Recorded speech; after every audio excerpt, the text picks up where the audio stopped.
Unit 2, Topic Prose, title The Two Magicians. Good evening, students. I'm very delighted to welcome you all in this new session. Today, we will be starting the new chapter, that is chapter 4, and the topic is The Two Magicians. Author introduction. So, this story is written by Satyajit Ray. He was born in Kolkata into a Bengali family which was prominent in the field of arts and literature, and he was considered to be one of the greatest filmmakers of the 20th century. And one of his films, Patha Panchali 1955, won 11 international awards. Introduction to the story. Through the title, we can understand there were two magicians in the story. There were two magicians, one, the student whose name is Sarapati Mandol, and another, his teacher of magic, Tirupura Charan Malik. This story shares the experience of a famous Bengali magician from his humble beginning to his rise of fame. This story is all about a student of magic who paid tribute to his late magic master. Let's move on to the story.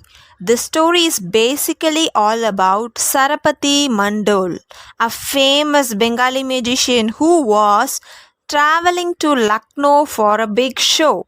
When he was sitting inside the train carriage, Sarapati falls into a reverie.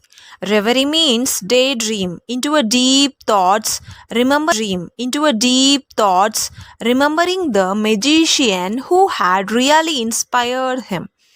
His name was Tirupura Charan Malik. He was a very simple man who knows a special trick of making a coin go rolling towards a ring and bringing both of them back to the magician. So now let's find out what happens on this train journey. One day, when Sarapati was on his way to Lucknow, where he would be performing at the first show, the train was just starting when a man opened the door of his carriage. Taken aback, Sarapati Mandol was about to shout at that man, when he immediately realized that it was his very first teacher of magic. He was none other than Tirupura Charan Malik. He was shocked because he had heard of Tirupura Charan's death years ago.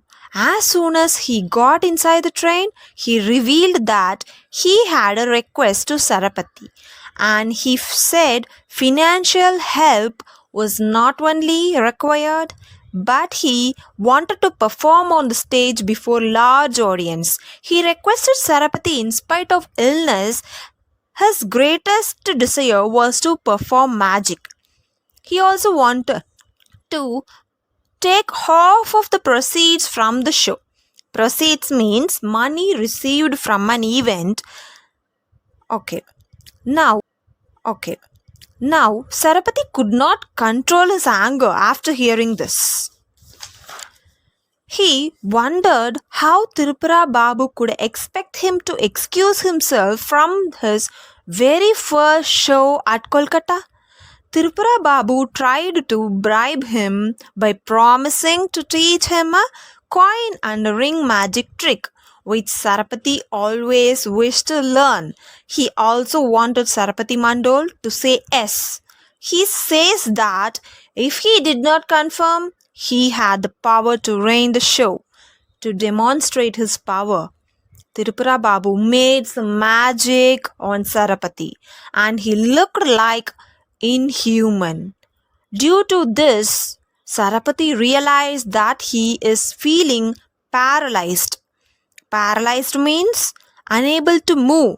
He couldn't able to make a move.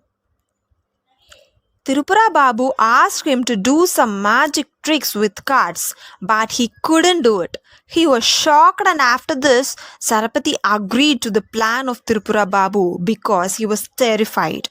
Tirupura Charan was looking at Sarapati in a strange manner. Sarapati then took off his coral ring and pulled out a 50 paisa coin from his pocket and passed them over to Tirupura Babu. When the train stopped at Burdwan station, Sarapati's assistant Anil arrived there and woke him up. Sarapati was surprised not to find Anil reminded him Tripura Babu had passed away in an accident in 1951. Then Sarapati noticed that on his finger. The coin was still in his pocket. He then realized the magic show and then he reached the magic show and tried to perform the coin and the trick. And finally it worked so brilliantly. Everyone was amazed there. Later in his show, Sarapati paid a tribute to Tirupura Babu. He also ended the show with a coin and the ring trick, which he introduced as true Indian magic trick. So in this way the story ends. Hope you all understood, children. Thank you.